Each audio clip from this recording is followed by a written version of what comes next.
Tapi Kapolri sudah mendapat masukan tanpa bersusah-susah, intelijennya bekerja, sudah terbongkar. Ada permainan jadi perlindung tambang, kemudian yang melindungi dan yang membiarkan dapat duit, gitu kan.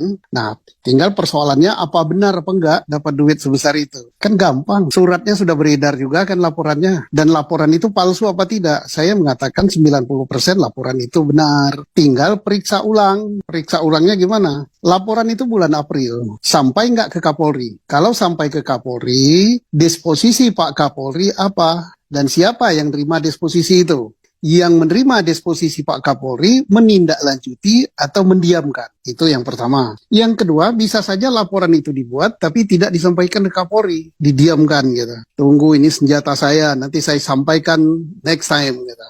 Laporan bulan April baru disampaikan, dibocorkan November. Wah, heboh. Ya apapun, entah itu senjata yang disembunyikan, entah itu sudah dilaporkan, tapi itu patut ditindaklanjuti. Karena itu sudah masuk ranah hukum pidana. Pidananya di mana?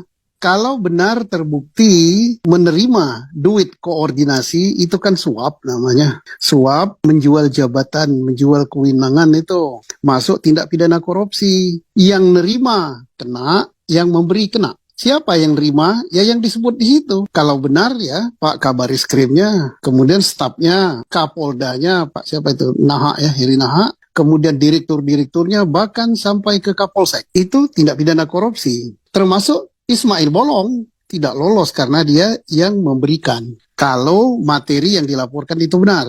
Bagaimana untuk mengetahuinya benar? Kan di surat itu disebutkan siapa yang nambang liar, siapa yang dikoordinir. Ada 8 atau 7 nama tambang itu kan. Yang koordinir Ismail Bolong. Ya tinggal diperiksa ulang. Dan saya yakin mereka sudah diperiksa, tinggal dicari berkasnya. Periksa ulang. Toh ini masalah tambang. Masalah tambang itu bukan menyangkut luasan lahan 1 meter kali 2 meter. Tapi ratusan hektar. Kan lubangnya masih ada, alat beratnya ada, orang yang nambang ilegal itu ada. Masa berbulan-bulan bahkan belasan tahun nambang nggak ketahuan? Ya itu pasti ketahuan itu kan. Ya tinggal periksa aja apakah mereka nambang berizin atau nambang tak berizin. Kalau tak berizin ilegal. Kemudian kenapa mereka bisa berjalan? Ya pasti ada sesuatu. Kepada siapa? Ya bukan pada Polri saja.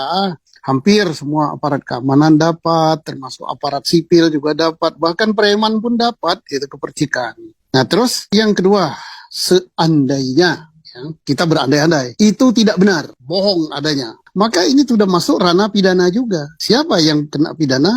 Ya Ismail Bolong. Ismail Bolong itu memfitnah institusi Polri, kemudian memfitnah pejabat-pejabat Polri. Karena dia menuduh dan telah menyebarkan di dalam video itu bahwa jenderal ini terima sekian, 3 kali saya story, Kapolda terima sekian, Kapolres, direktur dan sebagainya. Berarti dia kalau itu nggak benar memfitnah. Nah tinggal Ismail Bolong pada pilihan. Mau jadi tukang fitnah, ya dia masuk, ya fitnah lebih kejam dari pembunuhan. Atau dia buka terus terang memang benar adanya. Ya kalau benar adanya bisa jadi ya diringankan karena apa namanya kayak Baradae lah gitu kan, membongkar kejahatan yang dia ikut serta di dalamnya, dapat hadiah gitu, keringanan hukuman. Nah itu untuk ini. Jadi artinya Pak Kapolri kita dukung, kita backup, nggak usah khawatir. Sebabnya kalau tidak dibuka hal ini, tidak ditindaklanjuti, maka Polri tersandra. Masyarakat sudah memberikan labeling kepada Polri selaku institusi bahwa petinggi-petingginya menjadi pelindung tambang liar, pelindung judi, narkoba, tukang rekayasa kasus, Sambo ya. Begitu. Tetapi kalau Kapolri tegas, langsung menindaklanjuti, nggak lama ini. Kalau saya meriksanya nggak sampai seminggu ini tuntas kok. Apalagi sudah diperiksa. Ya langsung saja. Langsung dinonaktifkan, diperiksa, dan kalau tidak terbukti, yang dinonaktifkan tadi aktifkan lagi kan. Tapi untuk gampang meriksanya dinonaktifkan.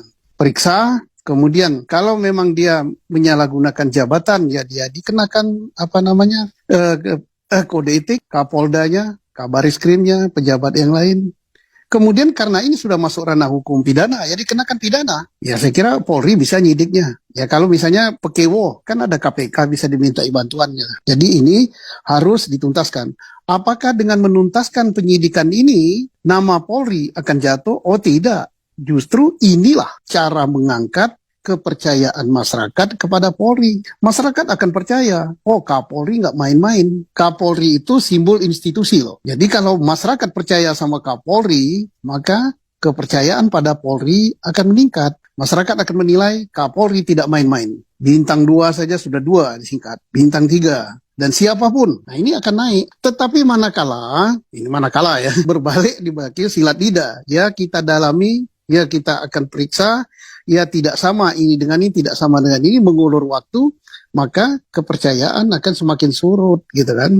Hal yang mudah ini sebenarnya. Sebagaimana saya mengatakan kasus Sambo itu hal yang mudah dulu. Karena memang mudah kok. Sama ini hal yang mudah. Apa sulitnya? Sudah beredar, yang nambang ada, dan lain sebagainya ada. Saya sangat tertarik dengan mengapa sih tambang liar ini terjadi. Tambang liar ini, atau tambang ilegal ini, bukan saja terjadi untuk batu bara. Semua. Di Sumatera Selatan, di daerah saya, provinsi saya, untuk migas. Tambang-tambang bekas Pertamina, bekas Belanda itu ditambang lagi secara liar. Kemudian di Pulau Bangka, ada juga tambang tak berizin, liar juga. Kemudian batu bara, iya. Emas hampir di berbagai tempat. Di Sumatera, kemudian di Sulawesi, dan lain sebagainya, ada tambang emas. Dan termasuk tambang pasir, tambang batu, ada liar. Nah timbul pertanyaan, mengapa sih 12 tahun, bahkan 20 tahun, nggak tuntas? Yang salah siapa? Ya yang salah adalah pemerintah. Kenapa saya berkata begitu? Karena saya ini kan mantan Kabariskrem kok. Saya tahu. Mengapa? Ini karena berlindung di balik Undang-Undang Pertambangan. Undang-Undang nomor 4 tahun 2020 ya kalau nggak salah. Di situ ada klausul tambang rakyat. Tetapi itu hanya permen manis untuk rakyat yang tidak mungkin dilaksanakan. Mengapa tidak mungkin dilaksanakan? Ya karena pemerintah dalam hal ini Kementerian Energi Sumber Daya Mineral, orangnya pintar-pintar semua. S1, S2, bahkan profesor botak lagi. Membuat aturan yang tidak mungkin dilaksanakan oleh tambang rakyat. Apa? Tambang rakyat hanya 1 hektar atau 5 hektar, lupa saya. Ada di dalam PP nomor 96 tahun 2021. Kemudian izinnya itu harus dikeluarkan oleh menteri. Ya mungkin didelegasikan kepada dirjen. Ya. Kemudian persyaratannya yang tidak mungkin dipenuhi. Harus ada analisis dampak lingkungan, peta topografi, peta titik bengek, kemudian diajukan lagi lewat gubernur, lewat provinsi, dari provinsi ke menteri. Rakyat di desa itu buta huruf kebanyakan. Kalaupun sekolah mungkin SD. Disuruh ngurus yang kayak gitu. Ya makanya sampai sekarang itu hampir tak ada tambang-tambang rakyat. Rakyat dijadikan penonton.